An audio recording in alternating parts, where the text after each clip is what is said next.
Right. People don't realize that at some conferences, a exhibitor will have a stove brought in and they will bake cookies or do something like that right there because it gets people's attention. Welcome back to MasterMined. I'm Mark Scrivener, and as always, I'm joined by my co-host and two of the most sought-after consultants in the behavioral health space today. Jeff Skillen. Hello, Mark. Welcome to the show, man. Great to have you. And Lee Pepper.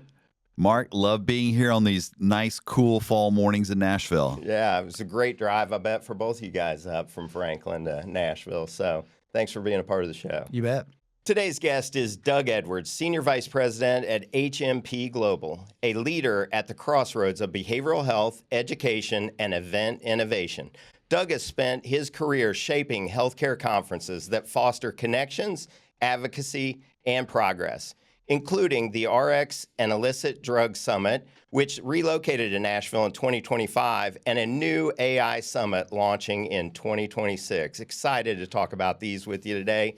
Doug, let's go ahead and jump right into the show. Welcome to the show. It's great to have you on. Thank you. I'm so delighted to be here. I've known you gentlemen for a long time. So yeah, let's dive in. I'm eager for your questions. All right. So we're going to stick with kind of the podcast thing here. And so, Doug, my first question to you is, and I'm sure our audience is dying to know, it's like, tell us how you got to where you are now and just walk us through your personal journey into, there was a day back when, and here we are now. So it's a really, I'm so delighted that you asked me that question. You know, like probably anyone involved in conferences, it's not like, you know, when I was in high school, I thought, really want to be in conferences, you know? I mean, it's just not something people think about. And what happened is in college, I started off as a biomedical engineering major. And I quickly learned there was way too much math involved for someone like me. So then I switched to an English and sociology degree. And my goal was to actually work as a copy editor at a newspaper. And I actually had gotten an offer to do that. But at the time, for your listeners who are younger, you know, newspapers used to come out in the morning. People would read them every day. They'd come out 5 times a day. 7 days a week. Now I think they're either 5 or 3 times. I mean, the market's changed. But because of that, I was going to have to work every day except Tuesdays and Wednesdays. And it was basically third shift or second shift work because that's when you would edit the newspaper. And I decided, you know, I didn't spend 4 years in college I just didn't want to have that kind of lifestyle after coming out of college. So I answered an ad in the newspaper because that's how we used to look for jobs. I still have it. It's like a column inch. I still have it. They probably paid $500 for that little column inch. And they were looking for a copy editor for healthcare publications. And one of the publications was on behavioral health carve-outs, Behavioral Health Management magazine. And it was a topic that a lot of the other healthcare people that I was working with at this media company weren't really interested in. It was a very dry topic. And as a young professional, I thought, I'll sink my teeth into the world of managed care. And we put out this magazine. And over time, the magazine acquired other magazines in behavioral health. Then we launched some conferences. I decided to move into a sales role from an editorial role, ended up getting my MBA, got acquired again along the way. We launched more conferences, acquired some others, and here's where we are today. You know, one of the leading producers of events in the behavioral healthcare field. And I actually also run our senior living division as well, which is kind of ironic because the first conference I ever went to was actually a senior living conference. And I'm actually involved in producing that very conference today. So it's kind of an interesting 360 kind of story. I love learning new things about you, Doug, especially that you were, you know, moving into journalism as a young man. You know, out of high school, I was a stringer for the Lenore City News Herald. And similarly, I kind of realized, Shout out Lenore City. yeah, exactly. I don't even know if they still exist, but What a great experience, and talking about the column inch. I mean, how we'd write the stories and then we'd be working after Friday night football games. We would be, taking X-Acto knives and hand cutting those columns to make them fit, for the Monday run. I mean, it's crazy. But this kind of leads me to this question that we wanted to ask you about the pattern shift with conferences, because you obviously have pivoted and moved in your career, not only from Vendome to HMP, but now we worked with you, pre-COVID, and now here we are, luckily picking back up again post-COVID. So what is that journey for the conference space? How are you guys progressing now? Pre-COVID, there was virtual events, but no one really paid a lot of attention to them all that much, at least in the what I would call the B2B media world, which is where I work. So our events are for professionals in healthcare. And in March of 2020, we were getting ready to produce the RX and Illicit Drug Summit. And it was going to be its last year in Atlanta before it moved to Nashville in 2020. And we started hearing about COVID. And obviously, everything happened, as we all know. And we actually transitioned that entire conference to virtual in about 45 to 30 days. And it's amazing what we were able to accomplish in just such a short period of time. And obviously, now that we're back to in-person conferences for the most part, I think the thing that I, as an event professional, and others learned is that post-COVID, there is a place for virtual education.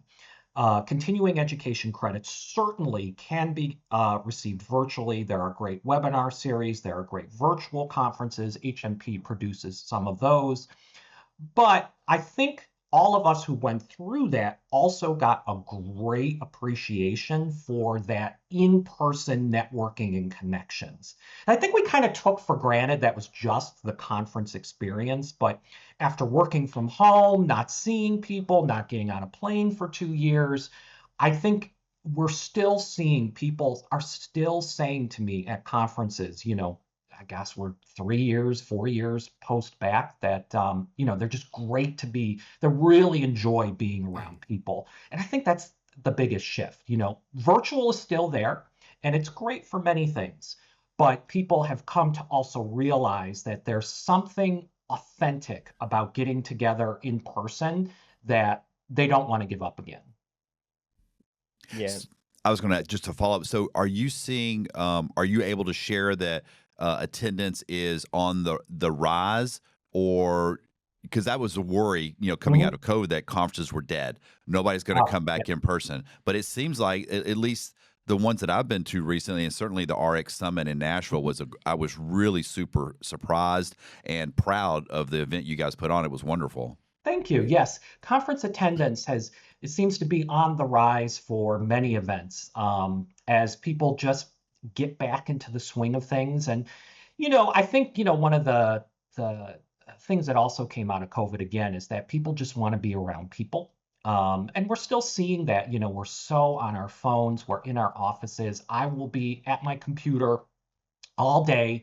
I forgot to mark busy during my lunch period today. So it's just Zooms 9 to 5. Mhm. And, yesterday I actually had an opportunity to go to a conference in Scottsdale for a little bit.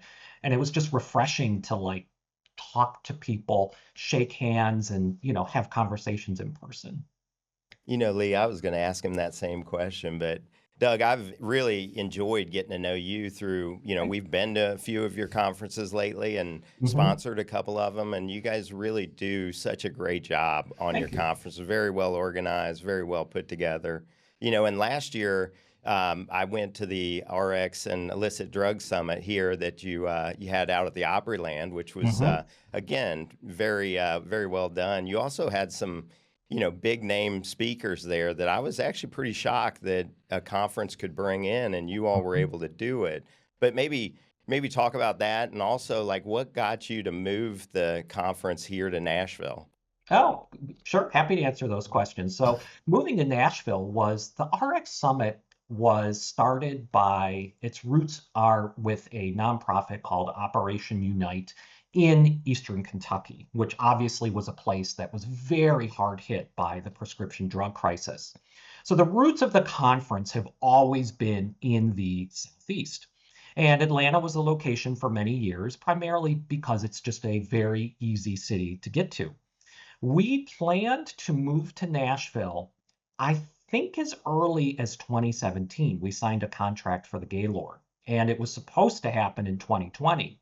It got pushed to 2025 just simply because once we got back, it's not like the Gaylord just happened to have those a time period available for us. And what's kind of unique about the RX Summit is we are always the week after Easter. People say, why are you always the week after Easter? It's because it's usually when there's a congressional recess. And being a congressional recess allows us to invite members of Congress, members of the administration, the White House, regardless of who's in office or what party's in power. Usually during that time period, they're available. And the other thing that makes Nashville and Atlanta attractive is it's probably about a 90-minute flight from DC, would be my guess. And that means a lot because oftentimes the federal officials, I mean, they fly out, they come and speak to the attendees, and they get right back on the plane and fly back. And they have very busy schedules. But, you know, addiction is a major headline issue. That has not changed. And these lawmakers, policymakers, they want to share what they're doing. It's in a country that's had a lot of disagreements on a lot of things. The problems with addiction are a relatively bipartisan issue. How we address it, of course, varies, and there's different opinions. But the RX Summit's always been viewed as a meeting where people of different minds can come together and share what's working in addressing the opioid crisis. So it's relatively easy to make the case to senior policymakers that you want to be here. This is where you want to share your message. And Nashville has been a great place for the conference. We're very excited to be there. We'll be there in 2026, and we will be there in 2027. You know, Doug, I'd like to jump from that point. And, you know, everyone in this conversation has produced events, and it's like, and, you know, you're probably the most skilled of all of us here, clearly, in that. But I'm thinking about our listeners who may not understand how challenging it is to actually fill the agenda the way that you do. And, you know, you've, as Mark pointed out, I mean, you've brought in presidents and you've brought in some very high profile people. Share to the extent that you can, like, how do you do that? I mean, what is the magic behind that? And what are some things that, you know, might really surprise or shock some of our listeners? Oh, it's a good question. You know, it all comes down to data. It's data, data, data. Our agendas are built on what our attendees want to hear. So some of that is, for most of our conferences, we organize an advisory board, whether that's regional, national, medical, different stakeholders. We're asking them, what do you want to know? Who do you want to hear from? And then all of our events, we usually have an exhibitor survey, an attendee survey. We survey our audiences throughout the year, just constantly trying to stay on top of, you know, what do you want to know about? Where do you need education? The behavioral health field in particular changes relatively slow. You know, the psychotherapeutic techniques that have been developed have been used for many years. So what are the things that people want to know about? And for example, in some of our recent data and conversations with our boards, some of the hot topics these days are things like using GLP-1 drugs like Ozempic and Wegovy and Mounjaro to treat addiction. Obviously, AI, what does that look like from a practice or organizational management aspect? Or, you know, my patients are coming in and they're saying, I'm using AI, I don't know what to do with it. Or can I ask ChatGPT, you know, how to treat my patients? You know, those are the types of questions we get from being really connected to our audience, to our board all the time. And I always like to say, and this is, you know, if you're thinking about submitting a conference presentation, I serve on some of our boards, and I always recommend that our attendees are looking for what's working, what evidence do you have that it's working, and how can that be replicated? And the other thing that I always try to emphasize, particularly in the agendas that I work on, is we're looking for practical education. So if I go to a conference on a Friday, what can I learn that I can take back to the office on a Monday? That's the type of education that we try to get out there. And I think your attendees would just, or your listeners rather, would just be surprised by just how much conversations, how much thought that we put into it in order to put out an agenda 6 months in advance of a conference so they can make a decision about whether they should attend. Let's just stay on that for just a moment because 6 months is barely enough runway to support an event. It's like help people understand like what is the time cycle from thinking of an event and then launching an event and then getting the agenda. It's like it's almost like, I mean, Lee could speak to this, but like everybody says, I want to write a book. And then they realize that it's like a 2 to 3 year project in order to actually see that happen. What is that time frame for a conference? And I bet people will be shocked with this answer. It is years and years in advance. And part of it is simply just booking a venue. Events are a good business to be in. There are lots of events across the country, but there's really not a ton of good event space available. So for example, for one of our most popular conferences, we're talking about where we're going to be in 2031. I have to look that far in advance to book a hotel contract. And then I have to book space based on how many people I think are going to be at this conference. How many exhibitors am I going to have in 2031? And that is definitely an art as much as it is a science. Excel helps you, and then some good old intuition, I think. So you start years in advance in developing that agenda.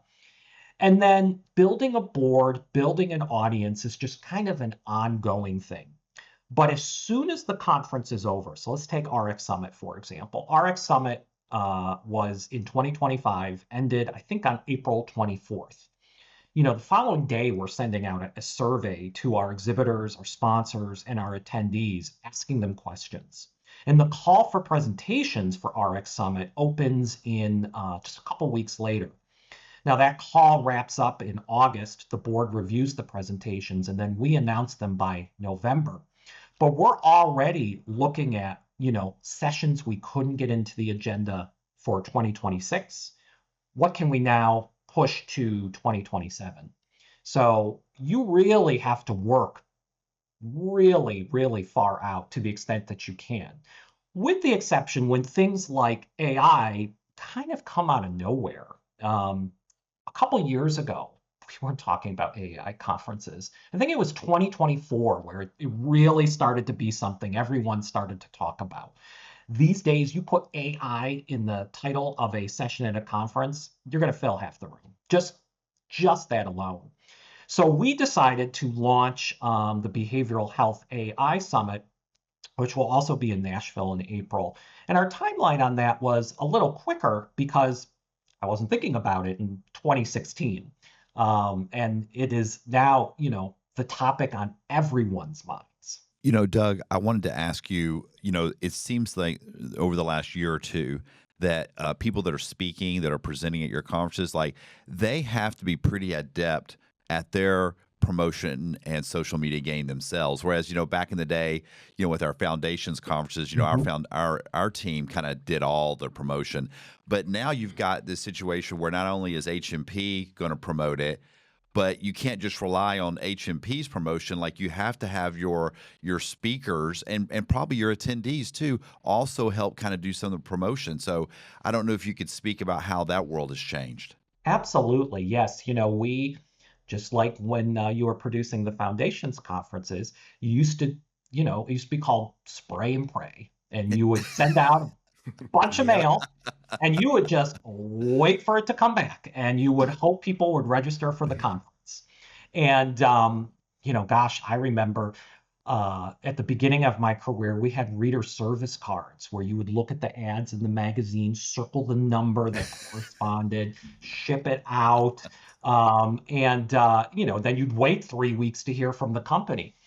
So mail still has a place, but certainly it's email, but even more so these days because everybody gets more email they can possibly handle. It's about getting people's attention. It's the attention when they're already in things like Facebook, LinkedIn, Instagram, maybe TikTok for some events. And we rely on the faculty, the speakers, and the attendees to share that they're coming. And it's good for the speakers because it's an opportunity to promote their expertise in a way that they weren't able to do before. So, we used to put them in a conference brochure. That brochure would go to a certain amount of people, and their thought leadership would be elevated by being in that and speaking at the conference.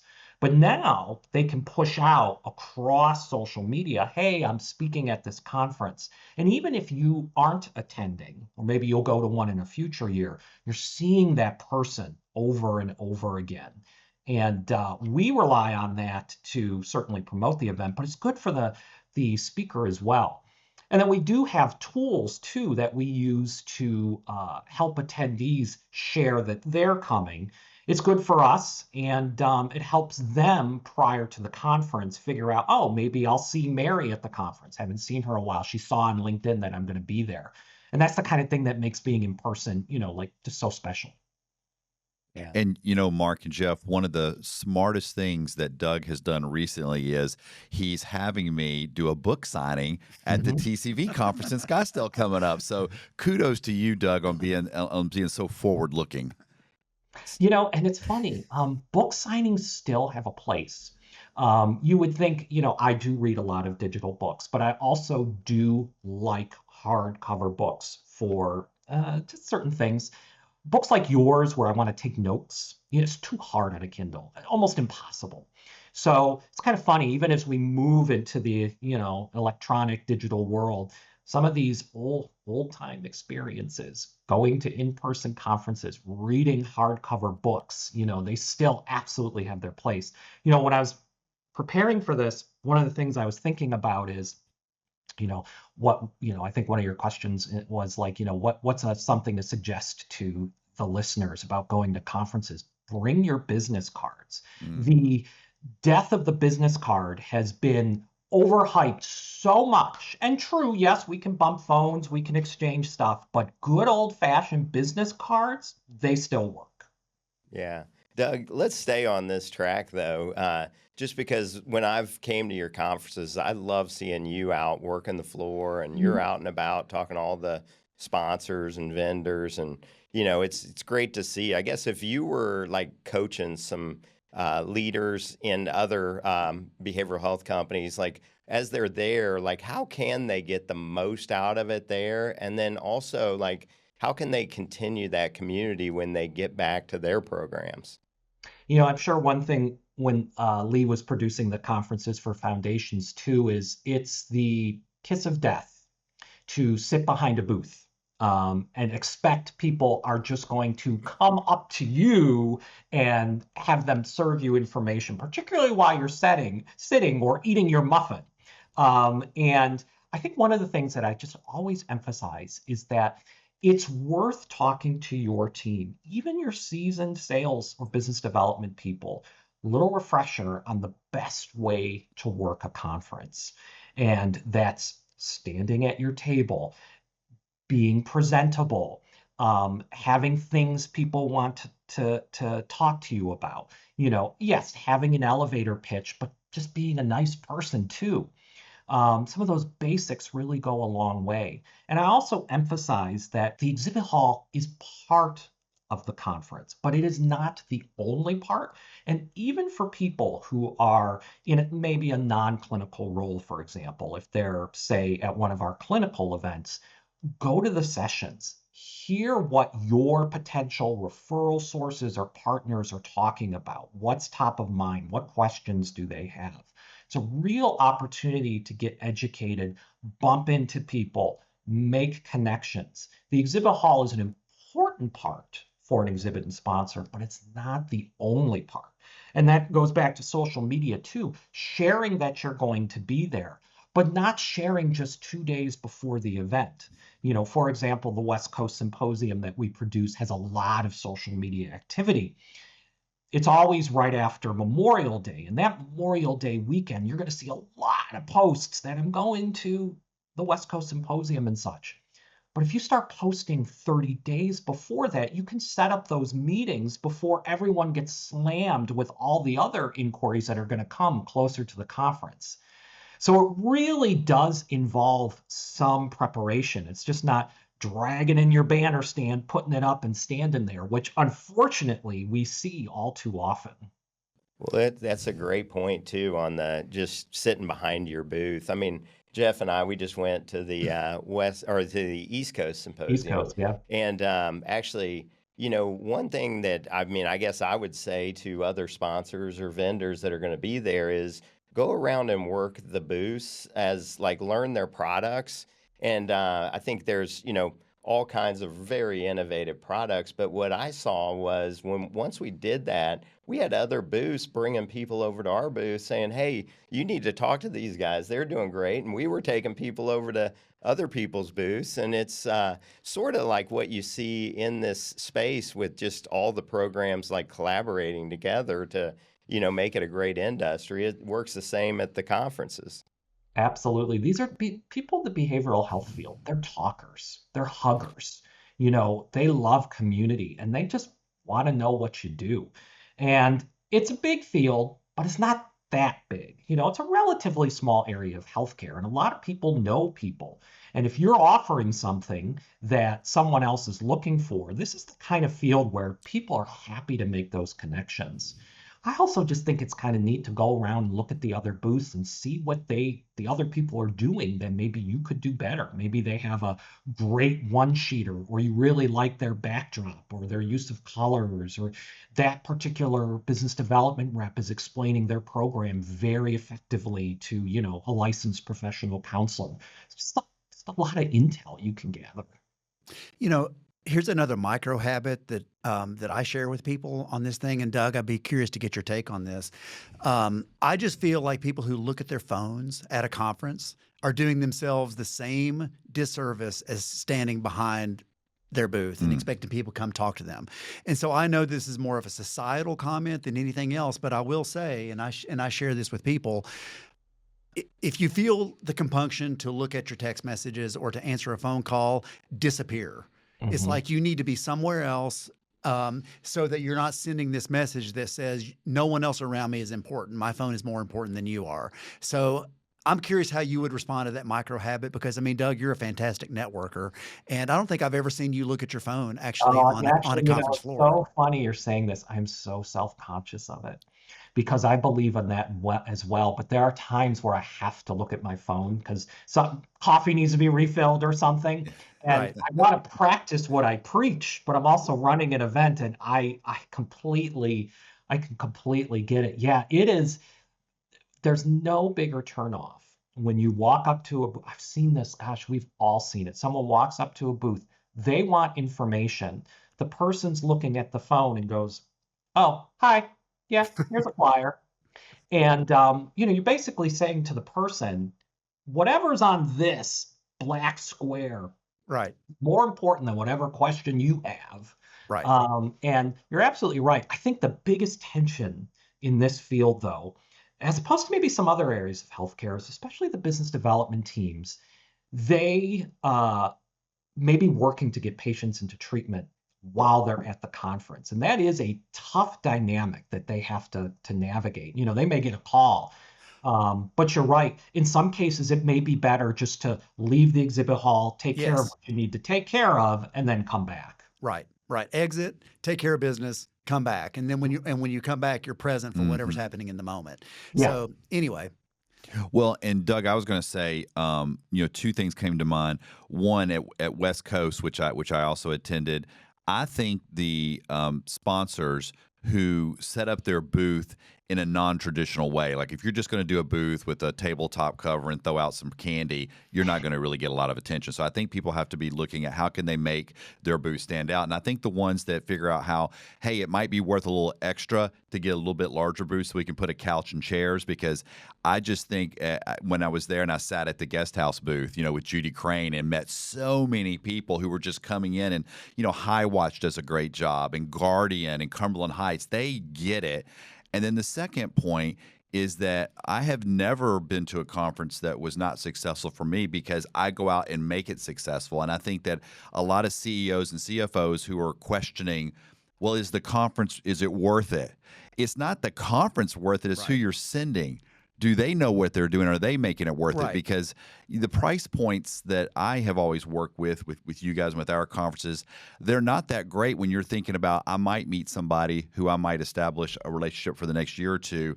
And even if I just get one or two either admissions or one or two deals, it's more than worth it. So it's really who you're sending and how are they trained to go and attack that market. Absolutely. I always find it interesting, the exhibitors who put furniture in their booth, because they realize that people have been standing up in the hall. And if you want to have a serious conversation with someone, you invite them to sit. And now you can talk. I mean, now you can have a conversation, without just the table in the way. And I'm always amazed by the exhibitors who can do something very special and unique. And, it's kind of interesting, the behavioral health field, when it comes to our conferences, for example, it is exceptionally rare for someone to buy 2 booths. Things like island booths are almost unheard of. But you go, like some of the other conferences in healthcare, I don't know if people realize, like, they're a couple stories tall. Yes. They have built-in meeting rooms. Sometimes my exhibitors will laugh because the exhibitor kit will say, if you need electrical or plumbing, or not electrical, plumbing or natural gas. Right. People don't realize that at some conferences, a exhibitor will have a stove brought in and they will bake cookies or do something like that right there because it gets people's attention. Now, some of my conferences aren't quite that big where you need that, but you can still be very unique. And it just doesn't have to be a weird, gizmo or something you give away. Frankly, some of the best stuff that I see exhibitors give out are things that people can share with their patients. So what can I give you? Because that's a pain point. How do I talk to my team about marijuana use? If you have something you can give a professional that they can immediately go back, and trust me, they're going to know someone who's going to need this. That really is what helps build that trust. But absolutely, you got to find a way to stand out too. I mean, at the West Coast Symposium, there's dozens upon dozens of treatment centers in the exhibit hall. How are you going to, really highlight what you do that is differently? And, Lee, just to your point, I remember foundations used to do the Heroes program, and some of the other things that you would do unique that would say, yes, of course, we offer treatment services, but here's how we're also serving the community. The 5K runs.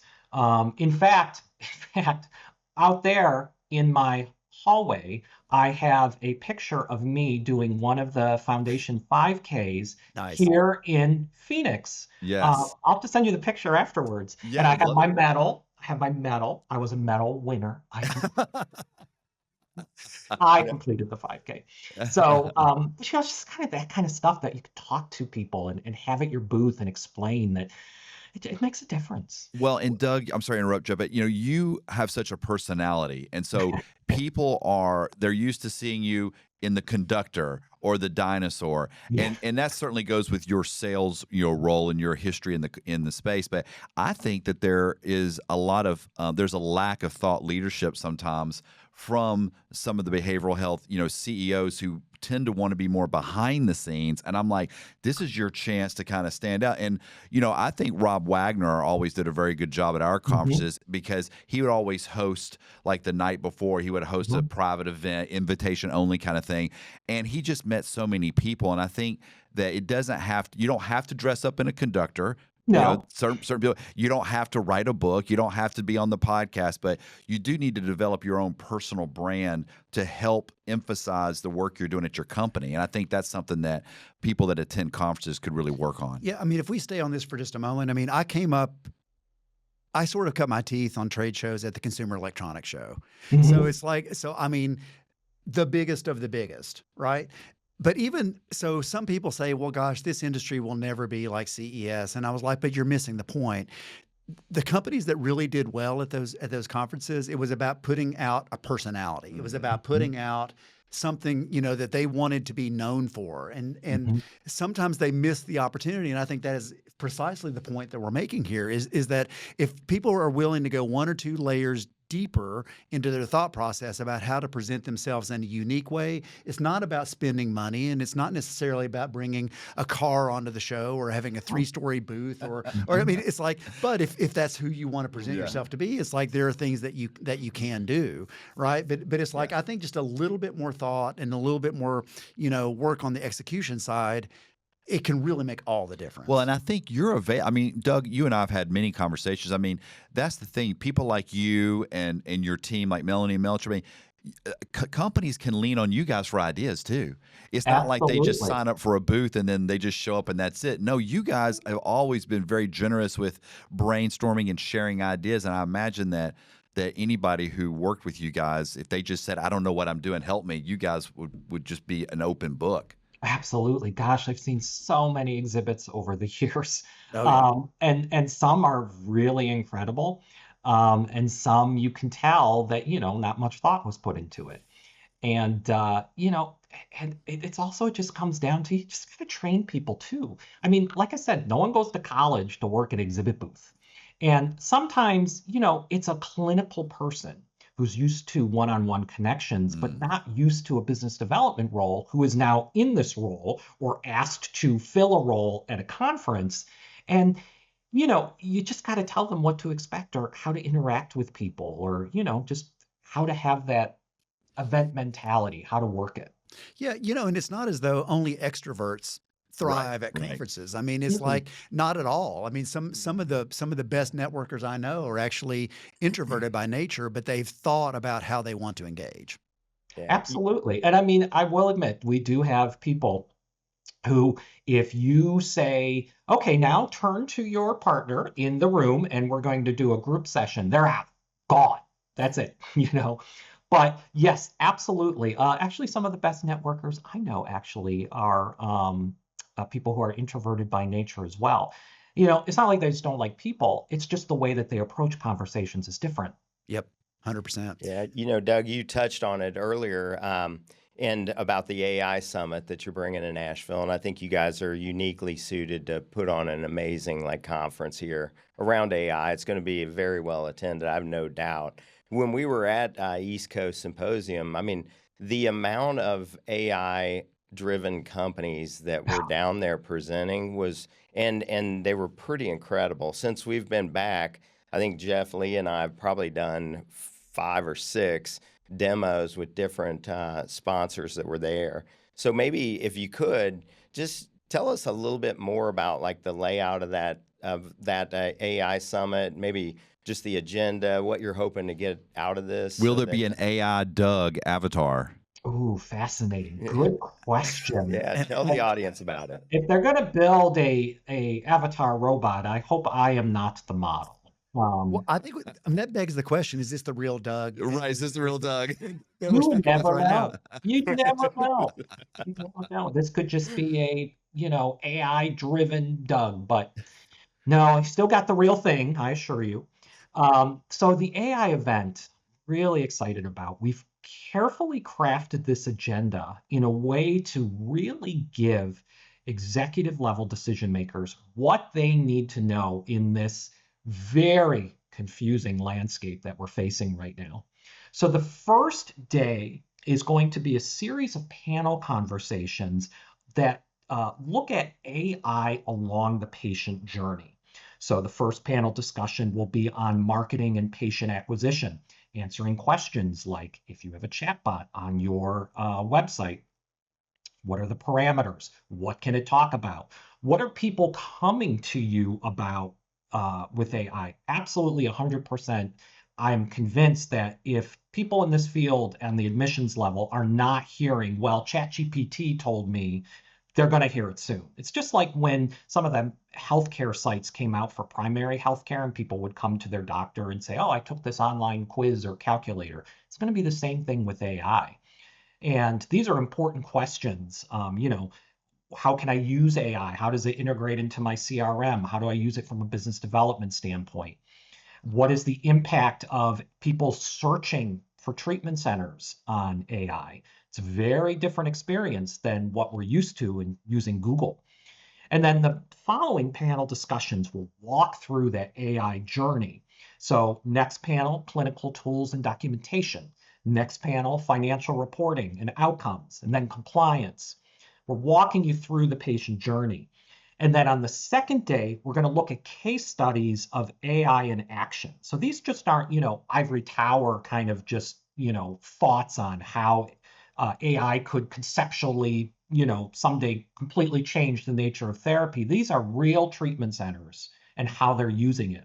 And in one of our panels with community medical services, we're actually going to have the CEO, someone on the technology side, and someone on the clinical side to talk about how AI has to be something that's talked about at all levels, because it's scary. I mean, it is scary for the patient client therapist relationship. It's scary in terms of what data, it's scary about the risk. So how do all these sort of factors work together? I'm also excited that at the AI conference on the second day, we will have the gentleman who authored Nevada's and Illinois' laws that banned unregulated AI therapy as one of our keynote speakers. There's a million different angles that you can approach on this topic, but we've really created that agenda to give the executives what they need to know. And what hotel is that conference going to be at, Doug? That's at the Gaylord. So that'll be at Nice. the Gaylord. Yeah, April that's 7th going to and be 8th. that's going to be a must-attend Yeah, conference, I think, absolutely. for everybody. Doug, a question that I've got for you is, I Mhm. mean, so we've spoken about how far in advance you're booking hotels and how far in advance, so you're thinking way out into the future. You have to be. How is the conference game going to change in the next 5 to 6 years? What's going to be different in your mind, and what should we all be kind of preparing ourselves for? I think people, so let's say, I'm a conference attendee. I want to go to the RX Summit. Maybe I didn't know about the RX Summit and I put into a ChatGPT, I'm looking for a conference on X, Y, and Z. You might find it that way, for example. Mhm. But then when you get to, I need to create my agenda for the conference, there's dozens upon dozens sessions across 6 tracks. How do I do that? I think people will start taking the conference agenda, putting it in ChatGPT and saying, based on my ChatGPT profile, all the things I've told you, which sessions would you suggest I attend? I think people will start to use AI to help them craft their conference experience. I think that's probably one of the biggest things I think we'll see. And then people also using their notes from the conference, putting them into ChatGPT, and then frankly, having like ChatGPT or whatever you use, summarize those notes so you can share with your team. So for example, when I come back from a conference, like when I was at yesterday, I got a pad of paper, some notes in my phone that's just random stuff. And instead of me having to like type it out and put it into a form that's, digestible, I can just upload that to ChatGPT, boom, and I can just send it off to my colleagues who will probably use ChatGPT to summarize it because they don't want to read it. But, I think that's where we're going to see easier digestion of information in the coming years.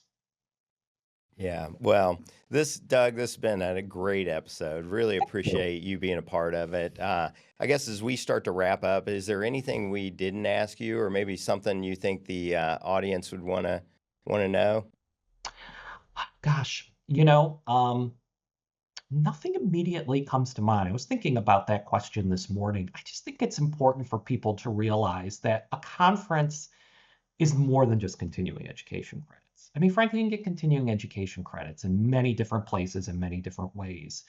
Going to a conference is an experiential experience for you to learn, to be reinvigorated. And then I also think it's important also, and it becomes a cliche, but to recharge, because it's an opportunity for you to get out of the office, get away from the computer, have some time away from the grind of seeing patients or doing business. And we have our conferences in very nice places for a reason. Not so you can sit by the pool while you should be in sessions, but so that afterwards you can find some time to relax and give yourself the break that anyone working in behavioral health needs. Yeah. Well, Doug, thanks so much, man. That's a great lesson. That's a wrap for today's episode. On behalf of Lee, Jeff, and the entire MasterMined team, thanks for tuning in. If today's conversation with Doug sparked any questions about the future of behavioral health conferences, on how to connect, or anything around this subject, please put some comments in the show notes and we'll address them for you. Be sure to subscribe, rate, and review so that we can get this message out to more people. Thanks again for tuning in. We'll see you next week on MasterMined.